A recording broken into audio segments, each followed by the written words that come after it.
ನಾನು ರಿಕ್ವೆಸ್ಟ್ ಮಾಡ್ತೀನಿ, ನಿಮಗೆ ಒಂದು ಇದು ಈ ಹೋರಾಟಕ್ಕೆ ಕಾನೂನು ಬಿಟ್ಟು ಕಾನೂನು ಮುರಿಯುವಂತ ಕೆಲಸ ನಾವು ಮಾಡಿದರೆ ನೀವು ಕಾನೂನಾತ್ಮಕವಾಗಿ ನೀವು ಕ್ರಮ ಕೈಗೊಳ್ಳ್ರಿ, ನಮ್ಗೆ ಒಳಗೆ ಹಾಕ್ರಿ, ನಮ್ಗೆ ಕೇಸ್ ಹಾಕ್ರಿ.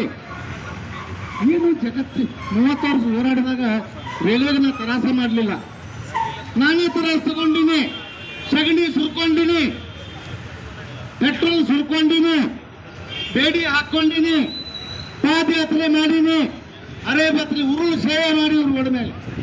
ನಿಮ್ಗೆ ಏನೂ ತರಾಸಿಲ್ಲ, ನೀವು ಯಾಕೆ ತರಾಸ ಮಾಡ್ಕೊತೀರಪ್ಪ ದೇವರ? ಆ ನಿಟ್ಟೊಳಗೆ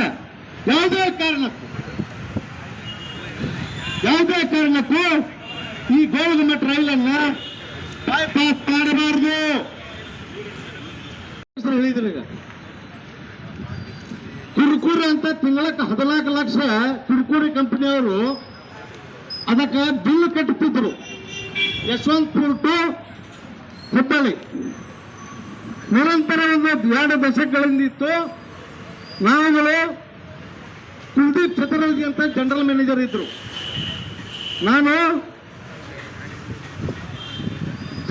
ನಿವೃತ್ತರಲ್ಲಿ ಹುಬ್ಬಳ್ಳಿಯ ಓಲಾಕ್ಕೆ ನಾನು ಒತ್ತಿಗೆ ಹಾಕ್ತೀನಿ ಅಂತ ಬೆದರಿಕೆ ಹಾಕಿದೆ. ಅವರೊಂದು ಮೀಟಿಂಗ್ ಕರೆದ್ರು, ಇಲ್ಲ ಗಾಡಿ ಹುಬ್ಬಳ್ಳಿಯಾರ್ದು,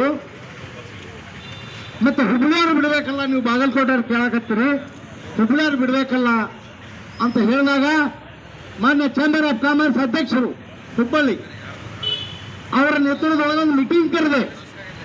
ನೋಡ್ರಿ, ಹುಬ್ಬಳ್ಳಿಗೆ ಭಾಳ ಬೆಂಗಳೂರ್ಕ ಮೈಸೂರ್ಕ ಬೇರೆ ಬೇರೆ ಕಡೆ ಗಾಡಿ ಅದಾವು,